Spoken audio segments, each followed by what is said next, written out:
Hello, my name is Dr. Ellertson. I'm a pediatrician in your community. I'm glad to be here today to share information about growing up and maturing into a confident, respectful young adult.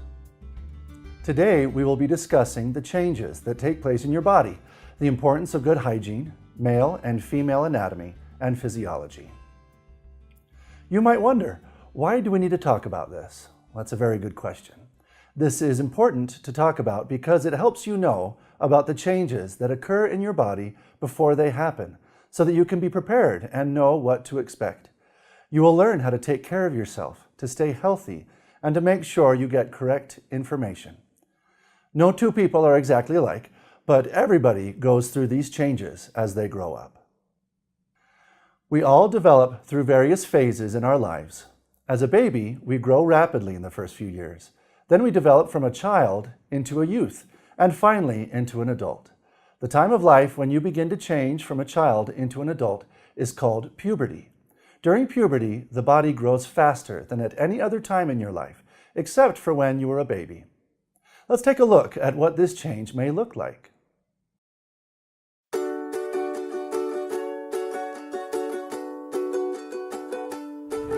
Okay, 7 letters. Here we go. S. Nope. T. Yes, 1 T. Yes. A. Nope, you get a body. E. E. R. Oh man, yes. O. Y. 26 letters. Pick that one. N. Sorry, no N, just the leg. P. Wow, you guys are good. Yes. B. Yes, there's a B. Puberty. Ding, ding, ding. Yes. Is that really your word, Austin? Seriously, man, why'd you pick puberty? Because that's what we're learning about in health class next week. And I know you're all really excited. That's not funny, man. No, that's not funny at all. I just hope it's not going to be too embarrassing. Personally, I don't think it's going to be such a big deal. Yeah, me neither. My brother said he actually learned something, and trust me, he knows everything.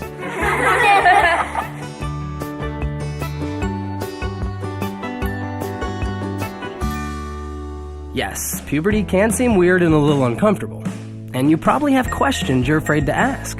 In fact, you may have lots of questions since much of this is all new to you. Or maybe you just started thinking about it, like right now.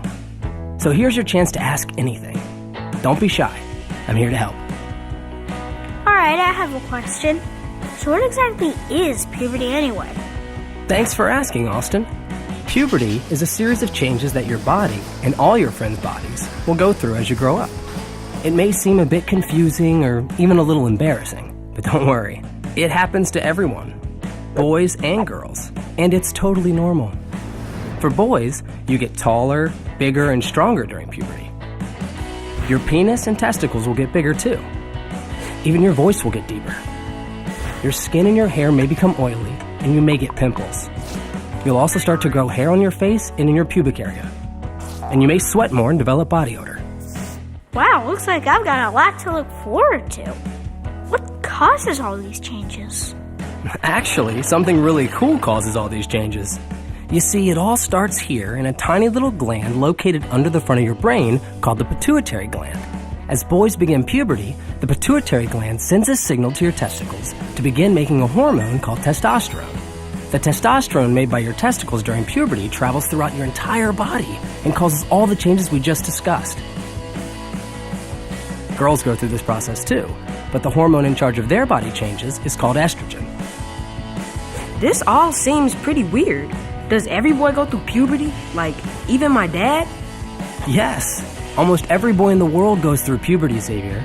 It's 100% normal and nothing to be ashamed of. And yes, your dad went through it too. And so did your uncle and grandpa. So if you have questions or need advice, don't be shy about asking. They can be a big help. Okay, So when does all this start? Puberty for boys usually starts between the ages of 10 and 17 and lasts for a few years. Everyone is different though, Connor, and it doesn't matter when you start. Your body will decide when the time is right. Now, the changes I talked about don't happen overnight. Actually, they happen slowly over time. Some of the changes you can expect will happen to your private area. Your penis and your testicles will start to get bigger and longer, and you'll begin producing sperm, which is the male reproductive cell. Your testicles will start hanging lower, and you'll begin to grow pubic hair at the base of your penis. You'll also grow hair in a few other new places, like on your face, under your arms, on your legs, and sometimes on your chest. Your body shape will fill out and be more like a grown man. Your chest and shoulders will become broader. Your muscles will become more developed, and you'll grow taller and you may gain weight. Your voice may also start to crack as it becomes deeper. These changes mean you're becoming a man, which all leads up to you being physically able to father children someday. But remember, a baby is a big responsibility, and you're probably not ready for that yet. I'm allowed to do so much more than I used to? How do I make good decisions and stay out of trouble? First of all, congratulations, Danny. That's exciting you have more freedom. And from your question, you understand that also includes more responsibility. Remember, learning to make the right decisions for you is an important part of growing up. So when you're faced with a situation or problem you're not quite sure how to handle, try this. Think about all the different ways to handle it. Evaluate the solutions and predict what might happen.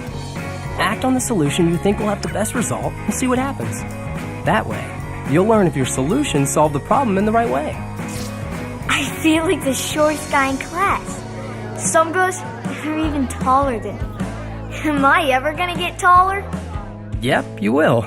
Now, one thing that's helpful to keep in mind if you feel a little on the short side is that girls tend to mature faster than boys. You're definitely going to get taller, and you might even catch up to the girls in your class within a couple of years. Now, how tall you'll be when you're grown up is harder to predict, but a lot of it depends on your family. If your parents are tall, then chances are you'll be tall too. And if they're shorter, then you might be shorter too. Everyone is different though, and grows according to his or her own schedule. But in general, boys tend to grow in spurts that happen off and on until your late teens. Just keep reminding yourself that you're developing on your own schedule, which is perfectly normal. My dad has a really deep voice. Will my voice change too? Most likely.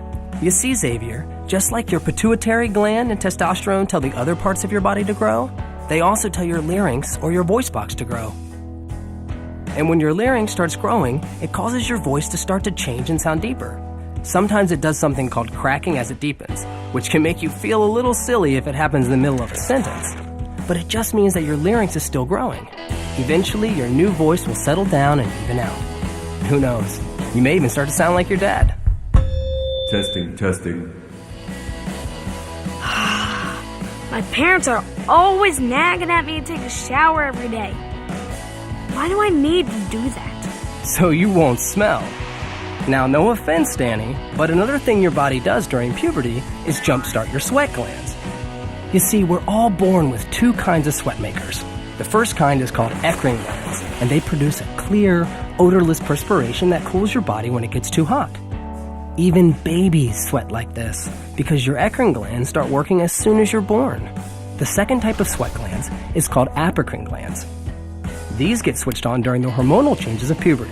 And when the sweat they produce mixes with bacteria on your skin, it can cause body odor, also known as BO. A lot of apocrine glands are located under your arms, so this can be a really smelly area. So what's the best way to deal with BO? Take a shower or a bath every day, and be sure to use soap or body wash. Another way to help minimize BO and feel less stinky is to use a deodorant, or a deodorant with antiperspirant, to help keep body odor in check. But what about my face? Am I gonna get pimples? Oh, that depends. You see, besides sweat, there's something else your body will start producing during puberty. It's called sebum. It's an oily substance that can cause acne, also called pimples. Acne is really common during puberty and can't always be prevented, even by washing all the time. The best way to help keep your skin clear is to wash your face twice a day with a gentle cleanser. And remember to use a moisturizer. And one more thing, sebum can make your hair look and feel greasy too. So be sure to shampoo regularly to keep your hair clean and healthy. And to keep it from being frizzy, try using a light conditioner and a wide tooth comb when your hair is wet. Washing it every day or every other day is best for most hair types. But do I really have to brush my teeth twice a day? Yes, actually you do. Brushing helps keep your teeth healthy and clean. And more importantly, it can keep you from having dragon breath. So remember, the best way to avoid dragon breath is to brush your teeth properly every morning and every night with a good toothpaste. What about shaving? When do I start doing that? That depends. Like everything else with puberty, hair growth varies from person to person. Most guys start growing some hair on their face at about 16, and you'll probably spot it on your upper lip or chin first. But keep in mind that it can happen sooner than that for you. And if your dad has a thick, dark beard, then chances are you will too.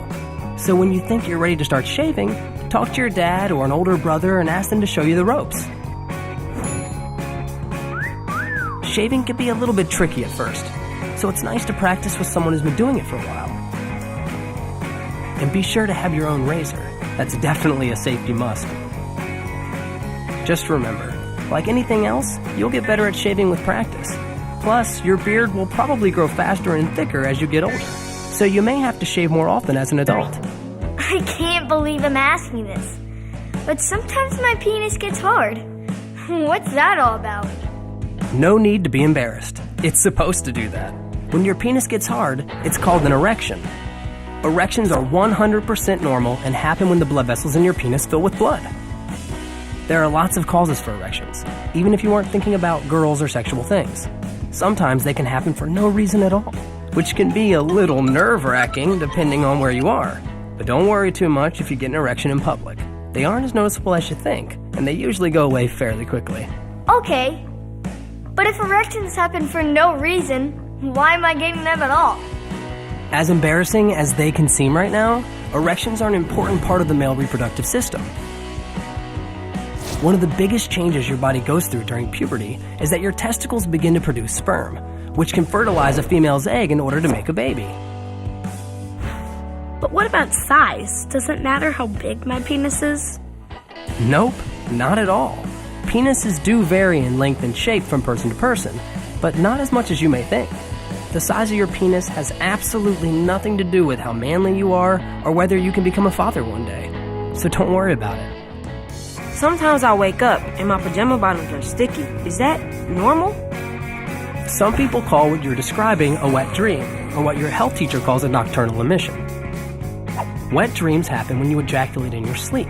You won't know what's happening, and it's not always caused by dreaming about girls or sexual things. It just happens. Most boys will have wet dreams at one time or another, especially during puberty, so there's nothing to get upset about. Plus, you'll probably grow out of it as you get older. I live with my mom. Do I have to talk to her about all this stuff? Listen, it's really up to you. I know what's happening to your body can seem embarrassing, but it's a normal thing that every guy goes through.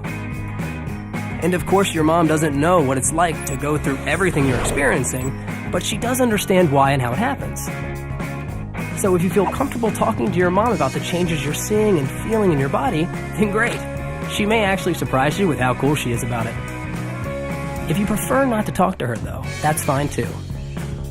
If it makes you more comfortable, then talk to a step-parent, your dad, an older brother, a friend's dad, or another adult you trust. What can I do to stay healthy while my body goes through all these changes? The 3 things you need to do during puberty are eat properly, exercise, and get plenty of rest. Select a healthy range of foods that will help you get all the vitamins and nutrients your body needs. And minimize junk food. Eat lots of fresh fruits and vegetables, proteins like meat, milk, eggs and beans, and complex carbohydrates like whole wheat breads, pastas, and cereals. Another way to be healthy as you're growing into your new body is to exercise every day. Try going for a walk, riding your bike, or dancing to your favorite song. It will keep your body strong and healthy, and it's a lot of fun too. And most importantly, get plenty of sleep. About 8 to 9 hours every night. That way, your body has lots of energy for the next day. What if I have more questions that come up? Who should I ask? The best place to start is to talk to your mom, dad, or another adult you trust. It can be your aunt, a friend's mom, your grandmother, or an older sibling who's been there and done that. I know that asking questions about puberty may seem a little embarrassing at first, but don't be afraid. They've all been through puberty themselves. So when you have questions, don't wait. Start the conversation. Trust me, you'll feel better after you do. And you'll feel good knowing that the people you love and trust can be there to help.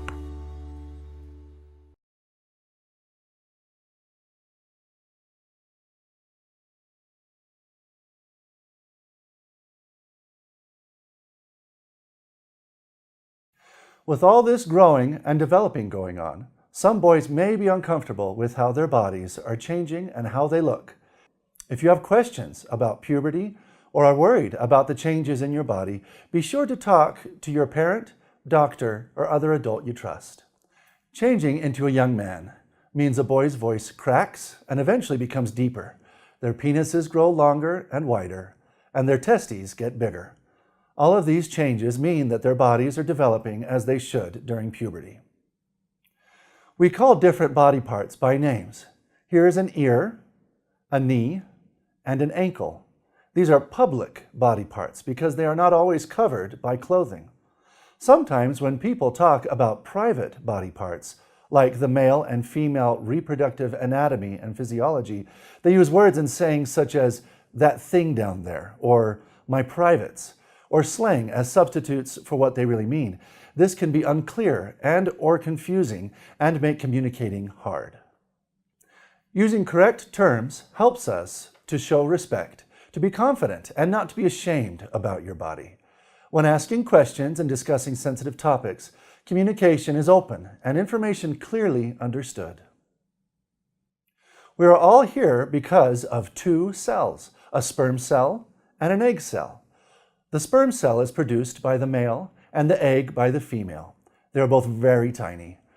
Boys and girls experience similar changes during puberty. There are also changes that are different. Some of these changes allow eggs to be released by a girl's body and sperm to be made in a boy's body. It is important to take care of your body. Good nutrition, exercise, and making sure harmful substances are not taken into the body are ways to protect these cells that could potentially become a living human being. Let's take a look at the male reproductive system. For boys, hormones travel through the blood and tell the testes, the two egg-shaped glands in the scrotum, the sac that hangs under the penis, to begin making testosterone and sperm. Testosterone is the hormone that causes most of the changes in a boy's body during puberty, and men need sperm to be able to reproduce or help create a baby someday. The combination of fluids in sperm produces a sticky, white, milky fluid called semen. It is common for males to be circumcised, and it is common for males not to be circumcised. Circumcision is an operation which removes the foreskin covering the tip of the penis.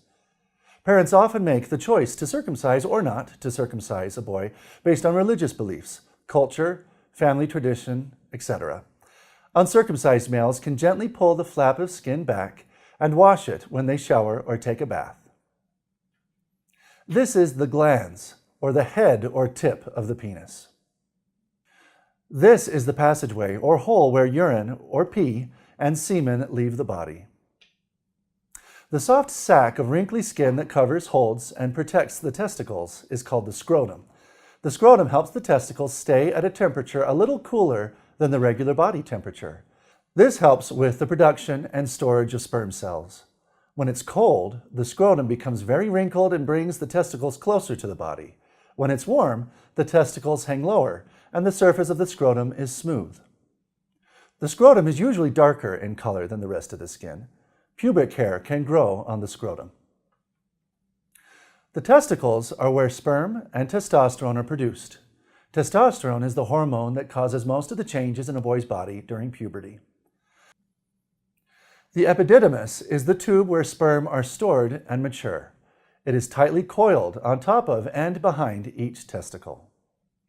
The vas deferens is a long, narrow tube that carries sperm from each epididymis to the seminal vesicle. And the two seminal vesicles located near the bladder produce fluids in which sperm move and are nourished. The prostate gland produces additional fluid which nourishes the sperm. A narrow tube inside the penis that carries fluids, semen and urine, out of the body is the urethra. The bladder is where urine is stored. It is not part of the reproductive system, but urine leaves the body through the urethra, which is also how semen leaves the body. Urine and semen never leave a male's body at the same time. In addition to hygiene concerns already discussed, there is another concern specifically for boys to be addressed. Jock itch is a common infection of the groin and upper thighs that anyone can get, not just athletes. This infection is caused by a fungus which thrives in warm, moist areas. So, when the growing area gets sweaty and isn't dried properly, it provides a perfect environment for the fungi to grow. Jock itch usually stays around the creases in the upper thigh and does not involve the scrotum or penis. Some suggestions to prevent jock itch are: keep the groin area clean and dry. Wear loose-fitting underwear. Wash athletic supporters or cups often. Due to the location and fragile nature of the male reproductive organs, extra precautions should be taken to make sure this area of the body is protected. Participation in some sports and activities increase the chance that people will run into each other or get hit with an object. Many coaches or instructors recommend that boys wear athletic supporters, otherwise known as cups or jock straps, when they participate in contact sports to help protect the testicles and penis from injury. Compression shorts look like a spandex biker short and can provide support for many activities. Now let's see what is happening to the girls during puberty. During puberty, a female's brain sends signals to her ovaries to begin making hormones. These hormones tell the body to start the changes that will result in an adult body capable of reproduction or being able to have a baby. One of the first changes a girl may notice is the growth of breast tissue. Breasts are made up of fatty tissue, milk ducts, and glands. A main reason females have breasts is for the purpose of breastfeeding. Someday, if a girl grows up, decides to have a baby, and becomes a mother, her breasts can provide the milk the baby needs. Bras can help protect and support the breast. Boys may notice a little bit of breast growth on themselves. Don't worry, this is normal, and it goes away for the most part by the end of puberty. The female reproductive system is internal, inside their body. This is a front view of the inside of a female's reproductive system. Here is a short description of what a menstrual cycle is. Every month, teenage girls and women go through a complex cycle called the menstrual cycle, designed to make it possible to have a baby one day. Girls are born with about 200,000 eggs, or ova, the female reproductive cells, in each ovary. Those cells will last through a woman's entire reproductive life. At puberty, her ovaries become active. Each month, one ovary, they alternate sides, will release an egg or ovum. This is called ovulation, and it happens every 28 days or so. The egg enters the fallopian tube and travels toward the uterus. In the meantime, the uterus has been developing its lining, the endometrium. During this time, when the lining is ready to receive a fertilized egg, women can get pregnant. The fertilized egg will settle into the thick, spongy lining and begin to grow into a baby. If fertilization hasn't taken place, pregnancy doesn't occur, and the egg disintegrates, then leaves the body. But it is not alone. The lining, which has already begun to break down, leaves the body too as the menstrual flow. The flow is a reddish or brownish fluid made up of some blood along with other liquid and tissue. It leaves the body in small amounts, like a dripping sponge. Young teens and women refer to this as their period, or menstruation. This whole process is an ongoing cycle and is measured from the first day of one period to the first day of the next period. Girls need a way to manage the flow that leaves her body each month. There are many products available to take care of this need. Boys and men should be respectful of this need. So, as you can see, puberty is a complex process as a child's body becomes capable of reproducing. Many of the changes girls and boys experience are similar, and some are different. Puberty doesn't happen overnight. Many of the changes will take several years to complete. Even if the body may be getting physically ready to have kids, that doesn't mean that girls or boys are emotionally or mentally ready to be parents. So what is normal? People are all a little different from each other, so it makes sense that they don't all develop in the same way. During puberty, everyone changes at his or her own pace. Maybe one friend is developing before another friend. Perhaps someone's voice has changed while others still sound like a kid. Or maybe there are girls still taller in one class, while there are boys who have to shave in another class. Everyone catches up eventually, and most differences between you and your friends will even out. You need to show respect to each other as these changes happen. Teasing and bullying do not show respect. Everyone changes at their own pace. Teasing about body parts changing and developing could be considered harassment, specifically sexual harassment. Boys can harass boys, girls can harass girls, as well as boys harassing girls and girls harassing boys. Don't be a part of this kind of behavior, and report it to an adult if you see it happening. Private body parts are private. No one should touch you where your swimming suit covers. If someone does or tries, or if you have been made to feel uncomfortable, you have the right to say no. Tell a trusted adult, even if you have been told not to tell. You can tell anyone, a teacher, nurse, doctor. Your body will develop in its own way. Knowing about these changes and having a trusted adult to ask questions of can help you have confidence in yourself. Be respectful of others as you see them change. Don't make fun of physical changes that you may see happening. It's not funny to make rude remarks or to kick, hit, or touch in inappropriate places. The golden rule that says to treat others the way you want to be treated is the best advice. Be careful of what you post on social media. Remember that what you post has no limits and cannot be taken back. Before we finish up, we need to talk about the vaccines that are required for junior high. There are 3 vaccines that are required in addition to the elementary vaccines. The Tdap, which stands for tetanus, diphtheria, and pertussis. Meningitis, which is a serious infection that causes brain inflammation and can cause death. Varicella, or chickenpox. This is a 2-shot series. There is a recommended HPV vaccine that prevents 9 types of cancer. This is administered between the ages of 9 and 26 years. This is a 2 or 3 dose vaccine, depending on when the first dose is administered. If the HPV vaccine is given before 15 years of age, it is a 2-dose series. Given afterwards, it becomes a series of 3 shots. Talk to your doctor regarding these vaccinations. Thank you for viewing this maturation presentation today. There are many people who can answer any questions you may have after viewing this presentation. Remember to ask a trusted adult who can help you understand and give you correct information.